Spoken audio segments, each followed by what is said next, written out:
जय श्री राम दोस्तों। तो जैसा कि आप देख रहे हो, आज मार्केट जो है वो गैप अप में खुली है और कंटिन्यूसली जो है वो ऊपर की साइड अभी जा रही है।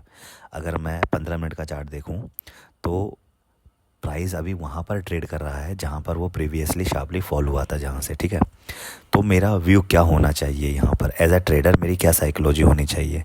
मेरा पहला पॉइंट ऑफ व्यू ये होना चाहिए कि मैं यहाँ से सेल साइड का ही ट्रेड बनाऊँ। सेल साइड का मैं ट्रेड क्यों बनाऊँगा? सिंपल साइकोलॉजी है भैया, कि प्राइस यहाँ से बहुत एग्रेसिवली नीचे की साइड आया, तो जब ये प्राइस ऊपर की साइड दोबारा से उसी जगह पर ट्रेड करेगा तो बायर्स जो सेलर्स होंगे वो वहाँ पे मेजॉरिटी में होंगे। तो मेजॉरिटी में होंगे तो मुझे सेलर्स के साथ ही यहाँ पर ट्रेड बनाना है। लेकिन ऐसा नहीं है कि मेरे प्राइस पे वहाँ पे आ गया, मतलब यहाँ पे सेलर्स था, यहीं से प्राइस गिरा था और यहाँ पे प्राइस गिर दोबारा से आ गया तो मुझे सेल साइड का ही बनाना है। ऐसे नहीं बनाना है सेल साइड का। सेल साइड का मैं कब बनाऊंगा?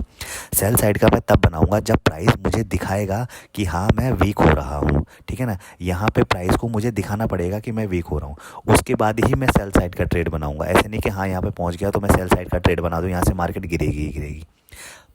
पक्का नहीं है कि मार्केट यहाँ से गिरेगी, मेरा अजम्पशन है। क्यों अजम्पशन है? क्योंकि प्राइस प्रीवियसली भी यहाँ से गिरी थी और यहाँ पे सेलर्स जो है वो मेजॉरिटी में होंगे, इसलिए मेरा ये व्यू है कि प्राइस यहाँ से दोबारा से फॉल कर सकता है। लेकिन उसके लिए प्राइस को वीक होना पड़ेगा, उसके बाद तभी मैं जो है वो ट्रेड बना सकता हूँ। जब तक प्राइस वीक नहीं होगा तब तक मैं यहाँ पे सेलिंग का ट्रेड नहीं बनाऊँगा।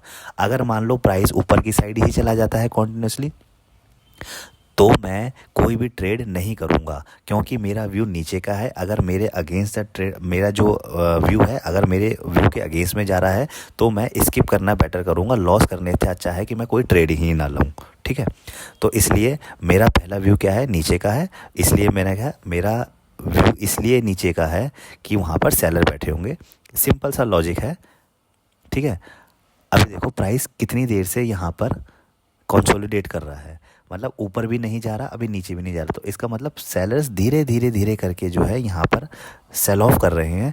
तो अभी झटके से ही यहाँ पे जो है वो सेलिंग आ सकती है। तो हमें थोड़ा सा वो अलर्ट रहना है। जैसे ही सेलिंग आती है हमें तुरंत से जो है वो अपना ट्रेड एग्जीक्यूट करना है, वरना सीधा एक ही बारे में प्राइस नीचे गिर भी सकता है, अपॉर्चुनिटी छूट भी सकती है। ठीक है, तो अभी देखो यहाँ पे क्या पैटर्न बन रहा है। प्राइस ऊपर गया, फिर यहाँ पे कंसोलिडेट ऊपर की साइड है। अगर मान लो यहाँ से कॉन्टिन्यूस निकल जाता है, ठीक है, जाने दो ना। प्राइस भाई कल आएगा, कल हमारा व्यू के साथ मैच करेगा, हम कल ट्रेड करेंगे। आज नहीं करेगा, हम नहीं लेंगे। अभी देखो मैं उसको रिकॉर्ड कर नहीं पाया था, लेकिन अभी क्या है कि यहाँ पे मैंने एंट्री बना ली थी। मेरा 2262 का जो है ये आप एसएल है। ठीक है, 10-11 पॉइंट का मेरा एसएल है यहाँ पर, और टारगेट मेरा नीचे तक का है। ठीक है, अब मैं इसमें क्या करूँगा? अगर मेरा यहाँ पे एसएल हिट हो जाता है तो ठीक है, मैं दूसरा ट्रेड देखूंगा। अगर मुझे मिलेगा अपॉर्चुनिटी नीचे की ही तो मैं दूसरा ट्रेड भी लूँगा, अदरवाइज़ जाने देंगे। और मान लो यहीं पे मेरा यही ट्रेड चल जाता है, ठीक है, मुझे पता नहीं कि क्या होगा, लेकिन अगर मान लो यही ट्रेड मेरा चल जाता है तो मैं उसको ट्रेल करता हुआ चलूँगा। ट्रेल करता हुआ क्यों चलूँगा? कि भाई मान लो कि गिर रहा है, स्विंग हाई बनाया, फिर मैंने कहता है ट्रेल करूँगा तो मुझे बड़ा प्रॉफिट मिल सकता है। अगर मैं ट्रेल नहीं करा, मैंने कहा हाँ भाई चाहिए 2000 रुपये का, 3000 रुपये का मेरे को है, अब मैं निकल गया, तो क्या होगा? मेरी बड़ी अपॉर्चुनिटी लॉस्ट हो सकती है। तो इसलिए मैं ट्रेल करता हुआ चलूँगा। सबसे बेटर यही है कि जब भी आप ट्रेड करते हो, अगर मान लो आप एक लॉट से ज़्यादा में कर रहे हो तो या तो ये करो कि आपको 2-3 हज़ार का मिल गया तो आप जो है एक लॉट बुक कर दो और एक लॉट से ट्रेल करते हुए चलो। अदरवाइज़ आप जो है ट्रेलिंग एसएल लगा दो, सारे के साथ ट्रेलिंग एसएल लगा दो। जिस दिन मिलेगा आपको एक बड़ा प्रॉफिट मिल जाएगा। और अगर मान लो ट्रेलिंग एसएल हिट हो भी गया तो आपकी जेब से कुछ ज़्यादा जाएगा नहीं, और अगर मिलना होगा तो कुछ ना कुछ मिलेगा ही आपको, आपके हाथ जेब से ज़्यादा कुछ डैमेज आपकी जेब को होगा नहीं। ठीक है ना, तो हमारा सबसे पहला जो एम होना चाहिए वो कैपिटल प्रोटेक्शन का होना चाहिए, रेदर देन कि प्रॉफिट कमाना। प्रॉफिट कमाना हमारा जो है वो मकसद नहीं है। हमारा क्या है कि हमें लंबे समय तक मार्केट में बने रहना है। जितने लंबे समय तक हम मार्केट में बने रहेंगे उतने लंबे समय तक हमें प्रॉफिट मिलने की संभावना ज़्यादा रहेगी। ठीक है ना, तो अभी क्या है, अभी यहाँ पे देखो मेरे को 1600 रुपये का ऑलमोस्ट जो है वो प्रॉफिट दिख रहा है। तो मैं अभी यहाँ पे करूँगा क्या? अभी मैं यहाँ पर अपने जो एसएल है, ठीक है ना, एसएल को मैं थोड़ा सा नीचे कर लूँगा।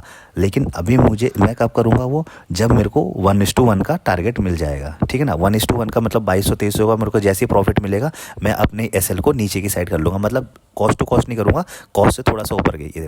मेरे को मिला, मैंने यहाँ पे 702 कर लिया। ठीक है, अभी 702 मैंने कर लिया।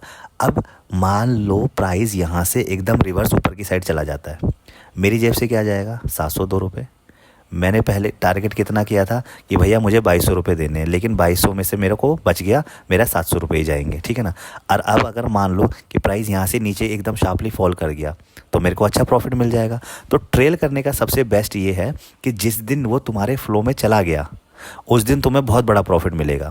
और जिस दिन मान लो स्टॉप लॉस हंटिंग हुई तो भाई तुम्हारी जेब से ज़्यादा कुछ जाएगा नहीं, तुम्हारी जेब एकदम मजबूत रहेगी, ड्रॉ डाउन नहीं होगा तुम्हारी कैपिटल का, लेकिन जिस दिन मिलेगा उस दिन तुम्हें बहुत, ठीक है। देखो, मार्केट में पैसा कमाने का सिर्फ एक तरीका है, अपना डिसिप्लिन और अपना रिस्क मैनेजमेंट फॉलो करो। अगर आप अपना डिसिप्लिन और अपना रिस्क मैनेजमेंट फॉलो करते हो तो आप लॉन्ग रन में ज़्यादा टाइम तक सरवाइव कर पाओगे मार्केट में, और जो जितना लंबे समय तक मार्केट में रहता है मार्केट उसी को रिवॉर्ड देता है, ठीक है। अगर आप आओगे कि ठीक है मैं 1 लाख रुपए लेके आया, मुझे 1 लाख के 2 लाख करने हैं, तो वो चीज़ नहीं होगी, ठीक है ना। जल्दी पैसा किसी का भी मार्केट में नहीं बनता है, जो जल्दी कमाने के लिए आता है वो जल्दी चला भी जाता है, ठीक है ना। जो जल्दी कमाने के लिए आएगा वो जल्दी चला जाएगा। तो हमको क्या करना है, आराम से पेशेंस के साथ जो है वो काम करना है, लंबे समय तक मार्केट में बने रहना है। अगर आप चाहते हो कि हाँ भाई ठीक है इसमें मुझे अपना करियर बनाना है, इसी में मुझे करना है, तो भाई आपको वेट करना पड़ेगा। जैसे शेर जो है ना वो शिकार कब करता है? जब वो उसके डोमेन में आ जाता है तब वो उस पर हमला करता है। अगर वो दूर दूर रहता है ना तो वो उसको छिप छिप के वेट करता है, इंतज़ार करता है कि मेरे पास। तो सेम हमें इसमें भी करना है कि भाई मेरा जो सेटअप है, मेरा जो सोचना है, अगर उसके अकॉर्डिंग प्राइस बिहेव करता है तो मैं उसको करूँगा, अगर मेरे उसके अकॉर्डिंग मेरा प्राइस बिहेव नहीं करता है तो मैं कुछ नहीं करूँगा, उसको जाने दूँगा। क्योंकि मार्केट जो है वो बंद नहीं होगी, मार्केट आज भी चलेगी, कल भी चलती रहेगी। तो इसलिए अपना रिस्क मैनेजमेंट और डिसिप्लिन जो है वो फॉलो करते रहो, ठीक है। अभी देखो मैंने जो है वो 2125 का अपना प्रॉफिट, अब मान लो यहाँ से जाएगा तो मेरे को 2125 तो मेरे को मिल जाएंगे, कम से कम इतना रुपये तो मैं कहीं भी छोड़ने वाला नहीं हूँ, इतना रुपये तो मेरे को कम से कम मिलेगा ही मिलेगा। अगर सडनली नीचे की साइड गिर गया, ठीक है, तो मुझे और पैसा मिल जाएगा। अभी देखो यहाँ पे मैं वो रिकॉर्ड नहीं कर पाया पहले का, लेकिन मैंने यहाँ पे जो है वो अपना पोजीशन एग्जिट कर ली। अल्टीमेटली मैंने 53 पॉइंट 54 पॉइंट के करीब जो है वो टोटल कमाया है। अगर मैं दिखाऊँ आपको तो 124 पे मैंने करा है और मैंने 67 रुपये पे बेचा है, ठीक है ना। तो इस सारा का मूव, ये सारा मूव में क्यों कैप्चर पा रहा है? ये सारा मूव मैं कैप्चर इसलिए कर पाया कि रिस्क मैनेजमेंट किया मैंने।